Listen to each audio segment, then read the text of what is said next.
Hello दोस्तों, स्वागत है आप सभी के अपने चैनल आर के एक्सपर्ट क्लासेस में। तो यदि आप भी क्लास 11th का 19 सितंबर को फिजिक्स का त्रैमासिक परीक्षा देने वाले हैं, तो अभी की इस क्लास में क्लास 11th के लिए फिजिक्स यानी भौतिक शास्त्र के हम लोग क्वेश्चन पेपर देखेंगे 19 सितंबर त्रैमासिक परीक्षा के लिए।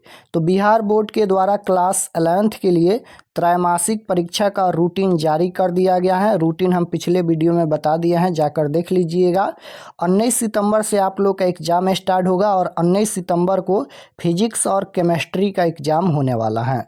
तो अभी की इस क्लास में हम लोग क्लास 11th के लिए 19 सितंबर त्रैमासिक परीक्षा के लिए फिजिक्स के क्वेश्चन पेपर देखेंगे।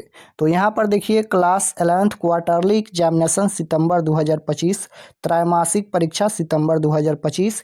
ये फिजिक्स का क्वेश्चन पेपर है और फिजिक्स का विषय कोड 117 रहेगा और एग्जाम पूरे 80 नंबर का होगा और समय यहाँ पर 3 घंटा का मिलेगा। तो सबसे पहले पेपर में खंड अ मिलेगा, सेक्शन ए, जिसमें आपसे ऑब्जेक्टिव टाइप क्वेश्चन पूछा जाएगा।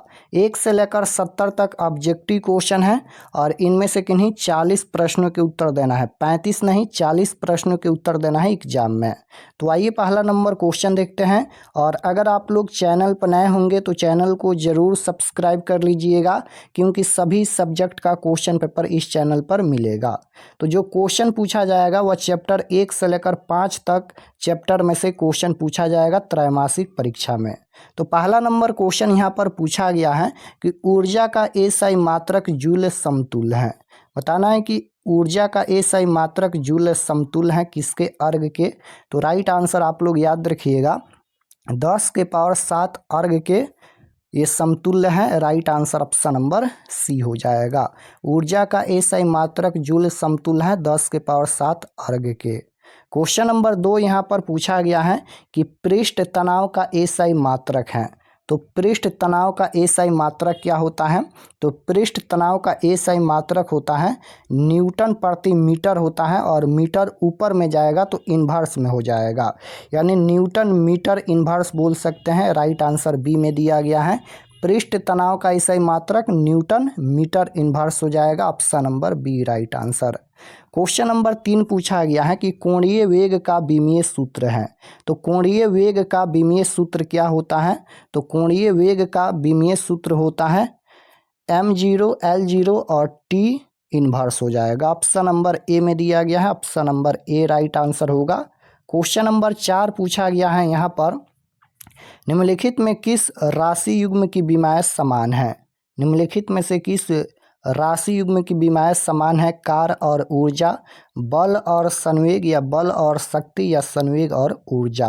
तो निम्नलिखित में किस राशि युग्म की विमाएं समान है? तो बिल्कुल राइट आंसर हो जाएगा, कार्य और ऊर्जा के राशि युग्म की विमाएं समान है। Right answer option number A हो जाएगा, कार्य और ऊर्जा। क्वेश्चन नंबर 5 पूछा गया है यहाँ पर कि निम्नलिखित राशियों में कौन सदिश है? सदिश राशि बताना है कि कौन सदिश राशि है, तापमान है, या विद्युत धारा है, या आवेग है, या आयतन है। तो यहाँ पर सदिश राशि पूछा गया है, तो सदिश राशि यहाँ पर आवेग हो जाएगा। Option number C right answer होगा, सदिश राशि आवेग होगा। क्वेश्चन नंबर 6 पूछा गया है यहाँ पर, यदि यदि vector A plus vector B बराबर वेक्टर सी तथा सी बराबर root under A square plus B square है, तो वेक्टर ए और वेक्टर बी के बीच का कोण क्या होगा? यहाँ पर वेक्टर ए और वेक्टर बी का बीच का कोण बताना है। तो राइट आंसर इसका हो जाएगा 90 degree. Option number B right answer हो जाएगा, वेक्टर ए और वेक्टर बी के बीच का कोण 90 डिग्री होगा।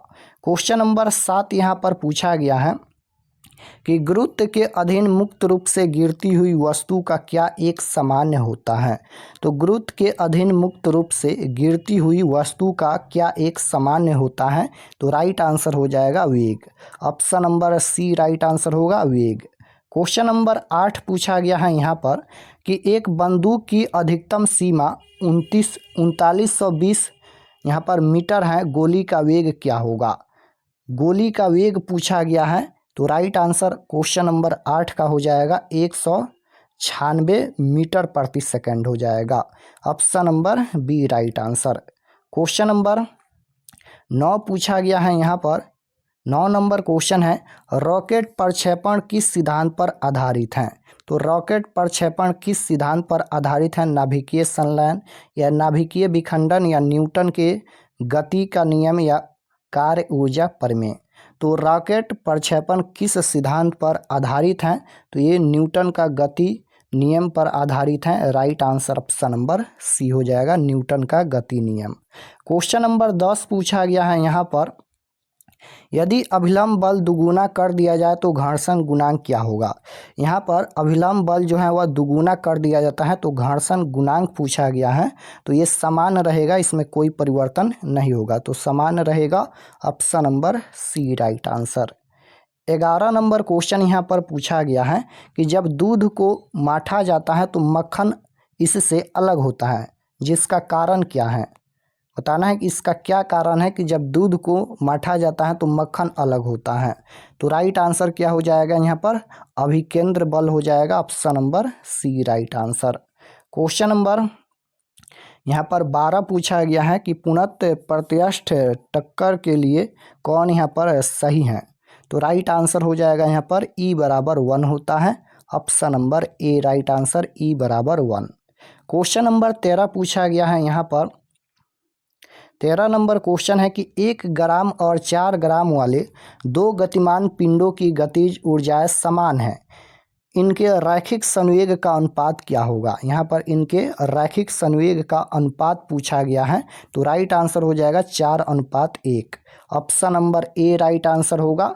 14 नंबर क्वेश्चन यहाँ पर पूछा गया है, यदि पृथ्वी की त्रिज्या एकाएक घटकर आधी हो जाए जबकि द्रव्यमान नियत हो तो दिन रात होंगे? दिन रात 24 घंटे के होंगे, 12 घंटे के, या 6 घंटे के, या 4 घंटे के? क्वेश्चन ये पूछा गया है यहाँ पर, यदि पृथ्वी की त्रिज्या जो है वह एकाएक घटकर आधी हो जाता है जबकि द्रव्यमान नियत रहता है तो दिन रात कितना घंटा का होगा? तो राइट आंसर हो जाएगा 6 घंटा का, option number C right answer.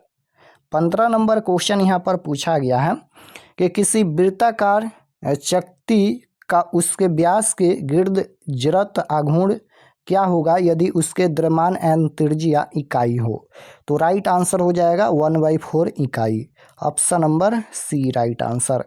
Question number 16 पूछा गया है यहाँ पर, 16 नंबर क्वेश्चन है कि एक गोलीय खोल के भीतर किसी बिंदु का गुरुत्वीय तीव्रता क्या होती है? एक गोलीय खोल के भीतर किसी बिंदु पर गुरुत्वीय तीव्रता होती है, राइट आंसर हो जाएगा 0 होती है, 0 होती है। जब भी भीतर पूछा जाएगा कि भीतर किसी बिंदु पर गुरुत्वीय तीव्रता हमेशा 0 होती है। क्वेश्चन नंबर 17 पूछा गया है कि पृथ्वी के लिए गुरुत्वीय त्वरण महत्तम होता है, तो पृथ्वी के लिए गुरुत्वीय त्वरण महत्तम होता है, राइट आंसर हो जाएगा ध्रुव पर, option number B right answer हो जाएगा ध्रुव पर। क्वेश्चन नंबर 18 पूछा गया है, यदि पृथ्वी के चारों ओर वृत्ताकार कक्षा में घूमते हुए उपग्रह का कक्षीय वेग भी है तथा पलायन वेग जो है वह भी हो तो v/v बराबर क्या होगा? तो राइट आंसर क्वेश्चन नंबर 18 का हो जाएगा 1/√2, option number C right answer. 19 number question यहाँ पर पूछा गया है कि नियत त्वरण से नीचे की ओर जा रही लिफ्ट में खड़े एक मनुष्य का आभासी भार होगा, तो राइट आंसर क्या हो जाएगा? ऑप्शन नंबर ए होगा, उसके वास्तविक भार से कम होगा। क्वेश्चन नंबर 20 पूछा गया है यहाँ पर, गुरुत्वाकर्षण नियतांक की बीमा है, तो गुरुत्वाकर्षण नियतांक की बीमा क्या होता है? तो गुरुत्वाकर्षण नियतांक की बीमा पूछा गया है तो m−T⁻³ और T⁻2 हो जाएगा, ऑप्शन नंबर ए बिल्कुल राइट आंसर होगा। 21 नंबर क्वेश्चन यहाँ पर पूछा गया है कि तापमान में वृद्धि से प्रत्यास्थ मापों की मान क्या होता है? तो राइट आंसर क्वेश्चन नंबर 21 का हो जाएगा घटते हैं, option number A right answer. Question number 22 पूछा गया है यहाँ पर, 22 नंबर क्वेश्चन है कि दो तार ए और बी समान द्रव के बने हुए हैं किंतु तार ए की लंबाई एवं तार बी की लंबाई का अनुपात 1:2 है, उनके व्यासों का अनुपात 2:1 है। जब दोनों समान भार से तने हुए हैं तब ए और बी की अनुदैर्ध्य विकृति का अनुपात क्या होगा? यहाँ पर विकृति का अनुपात पूछा गया है, तो राइट आंसर हो जाएगा ऑप्शन नंबर बी 1:4 हो जाएगा। यहाँ पर स्क्वायर कर देंगे 1:4 होगा। क्वेश्चन नंबर यहाँ पर 23 पूछा गया है कि सरल लोलक का आवर्तकाल होता है। तो सरल लोलक का आवर्तकाल क्या होता है? राइट आंसर हो जाएगा यहाँ पर t बराबर 2π√अंडर यहाँ पर L/G हो जाएगा। Option number A right answer. Question number 24 पूछा गया है कि एक लड़की झूले पर बैठी हुई झूल रही हैं, यदि वह खड़ी हो जाए तो झूलने का दोलन काल क्या होगा? बढ़ जाएगा, घट जाएगा या अपवर्तित रहेगा? इनमें से कोई नहीं। तो क्वेश्चन नंबर 24 का राइट आंसर क्या हो जाएगा? एक लड़की जो है वह झूले पर बैठकर झूला झूल रही हैं, यदि वह हट जाए यानी खड़ी हो जाए झूला पर से तो झूलने का दोलन काल क्या होगा? तो घट जाएगा। राइट आंसर बी होगा, घट जाएगा। क्वेश्चन नंबर 25 पूछा गया है कि सरल आवर्त गति में त्वरण एवं विस्थापन में कलांतर क्या होता है? सरल आवर्त गति में त्वरण एवं विस्थापन में कलांतर होता है। तो क्वेश्चन नंबर 25 का राइट आंसर हो जाएगा पाई होता है। Option number B right answer. 26 number question है यहाँ पर कि सरल आवर्त गति करते हुए कण का विस्थापन का समीकरण, यहाँ पर ये समीकरण दिया गया है y बराबर साइन इंटू 12πt प्लस 4π/4 से दिया जाता है। कण की आवृत्ति क्या होगा? तो क्वेश्चन नंबर 26 का राइट आंसर हो जाएगा 6 hertz. Option number C right answer होगा 6 हर्ट्ज।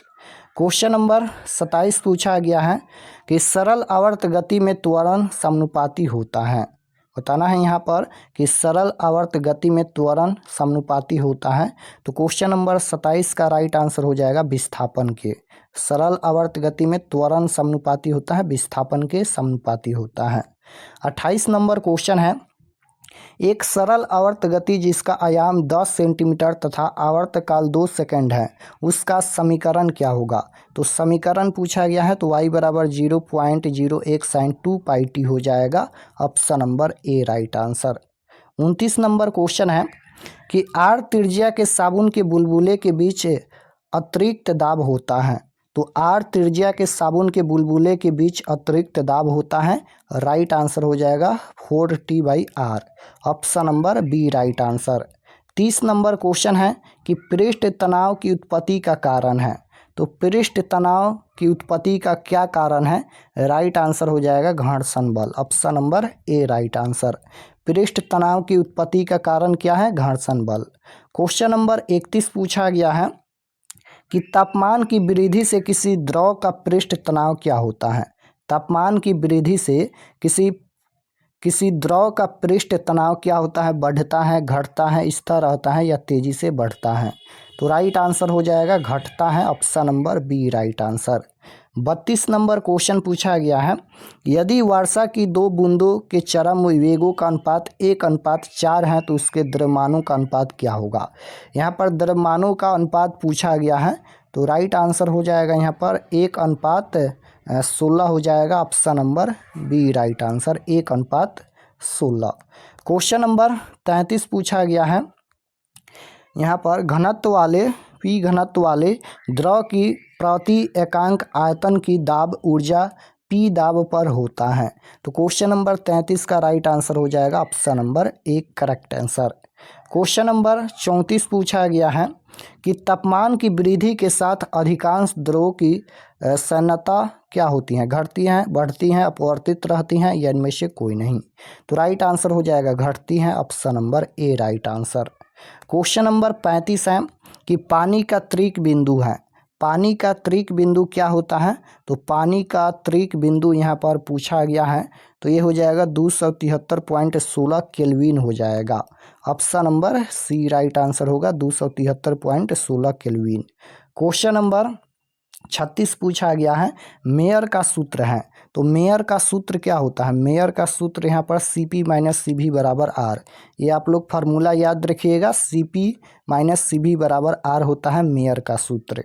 क्वेश्चन नंबर 37 पूछा गया है कि तापीय संतुलन का तापतय किसकी समानता से है? तो तापीय संतुलन का तापतय किसकी समानता से है? राइट आंसर हो जाएगा तापमान। Option number D right answer होगा तापमान। 38 नंबर क्वेश्चन है यहाँ पर कि जब पानी को 0 डिग्री सेल्सियस ताप से 10 डिग्री सेल्सियस ताप तक गर्म किया जाता है तो उसका आयतन क्या होता है, घटता है, बढ़ता है, पहले घटता है फिर बढ़ता है, या इनमें से कोई नहीं। तो राइट आंसर क्या हो जाएगा, जब पानी को 0 डिग्री सेल्सियस ताप से गर्म किया जाता है 10 डिग्री सेल्सियस ताप तक, तो उसका आयतन जो होता है वह पहले घटता है और फिर बाद में बढ़ता है। राइट आंसर सी हो जाएगा। 39 नंबर क्वेश्चन है कि झील की ऊपरी सतह का वायुमंडलीय तापमान जो है वह -10 डिग्री है पर जमा हुआ है, उस समय झील के तल का तापमान साधारणतः होता है। तो राइट आंसर हो जाएगा 4 degree, option number C right answer. 40 number question देखिए पूछा गया है यहाँ पर, निम्नलिखित में कौन सी घटना उत्क्रमणीय है, निम्नलिखित में कौन सी घटना जो है वह उत्क्रमणीय है, जलप्रपात या बैटरी चार्ज करना या रासायनिक परिवर्तन द्वारा लोहे में जंग लगना या हाथ के रगड़ से ऊष्मा उत्पन्न होना। तो राइट आंसर क्या होगा, निम्नलिखित में कौन सी घटना उत्क्रमणीय है, राइट आंसर हो जाएगा हाथ के रगड़ से ऊष्मा उत्पन्न होना, option number D right answer. तो 40 क्वेश्चन का ही आंसर देना है एग्जाम में, हम 40 क्वेश्चन बता दिए हैं। अब चलिए हम आपको बताते हैं कि आप लोग क्वेश्चन पेपर ऑब्जेक्टिव सब्जेक्टिव कहाँ से डाउनलोड कर सकते हैं। और चैनल पर नए होंगे तो चैनल को ज़रूर सब्सक्राइब कर लीजिएगा। सभी सब्जेक्ट का ओरिजिनल क्वेश्चन पेपर मिलेगा इस चैनल पर। तो question paper objective subjective question answer download करने के लिए गूगल पर चले आना है और आपको सर्च करना है आरके एक्सपर्ट क्लासेस। इसी चैनल का नाम आपको गूगल में सर्च करना है आरके एक्सपर्ट क्लासेस। तो जैसे ही गूगल पर सर्च करेंगे आरके एक्सपर्ट क्लासेस तो आपके सामने फर्स्ट पेज आएगा, इस प्रकार से पहला पेज आएगा, इस पर आपको क्लिक करना है। यहाँ पर आरके एक्सपर्ट क्लासेस का फर्स्ट पेज आएगा, इस पर आपको क्लिक करना है। तो चलिए हम इस पर क्लिक करते हैं। क्लिक करने के बाद ये ओपन हो जाएगा। ओपन होने के बाद आपको नीचे आना है क्लास 11th के सेक्शन में। तो यहाँ पर देखिए ये क्लास 11th का सेक्शन है और यहीं पर आपको सभी सब्जेक्ट का क्वेश्चन पेपर मिलेगा। तो जैसे फिजिक्स का देखना है या फिर केमिस्ट्री का भी अभी अपलोड होगा। तो यहाँ पर देखिए 19 सितंबर class 11th physics question paper quarterly exam 2025, इस पर आपको क्लिक करना है। रूटीन भी दिया गया है और सभी सब्जेक्ट का क्वेश्चन पेपर यहाँ पर अपडेट किया जाएगा। तो जैसे फिजिक्स का देखना है, इस पर आप लोग क्लिक कीजिए। क्लिक करने के बाद ये ओपन हो जाएगा और नीचे आएंगे तो यहाँ पर देखिए सब्जेक्ट ये फिजिक्स का पेज खुला है। एग्जाम डेट 19 तारीख को होने वाला है और व्हाट्सएप चैनल आप लोग ज़रूर ज्वाइन कर लीजिएगा। और यहाँ पर देखिए त्रैमासिक परीक्षा का रूटीन यहाँ पर दिया गया है, तो रूटीन को भी देख सकते हैं। 19 तारीख से आप लोग का एग्जाम होने वाला है, तो रूटीन को भी देख लीजिएगा। और यहाँ पर परीक्षा से संबंधित सभी जानकारी लिखा गया है, तो आप लोग ये सभी ज़रूर पढ़ लीजिएगा। यहाँ पर परीक्षा से संबंधित जानकारी है, आप लोग पढ़ लीजिएगा। और नीचे आएंगे तो यहाँ पर देखिए class 11th physics objective answer की, यहाँ पर ऑब्जेक्टिव का आंसर यहाँ पर अपडेट किया जाएगा। अभी अपडेट नहीं हुआ है, अपडेट हो जाएगा यहाँ पर ऑब्जेक्टिव का आंसर। और नीचे आएंगे तो सब्जेक्टिव क्वेश्चन डाउनलोड करने के लिए डाउनलोड पर क्लिक करके सब्जेक्टिव क्वेश्चन भी डाउनलोड कर सकते हैं। और यहाँ पर डाउनलोड का एक और ऑप्शन मिलेगा जहाँ से क्वेश्चन पेपर भी देख सकते हैं। तो यहाँ से आकर आप लोग फिजिक्स और केमिस्ट्री का भी अभी अपडेट होगा, तो यहाँ पर सभी सब्जेक्ट का क्वेश्चन पेपर इसमें मिलेगा। तो यहाँ से आकर आप लोग क्वेश्चन पेपर देख सकते हैं।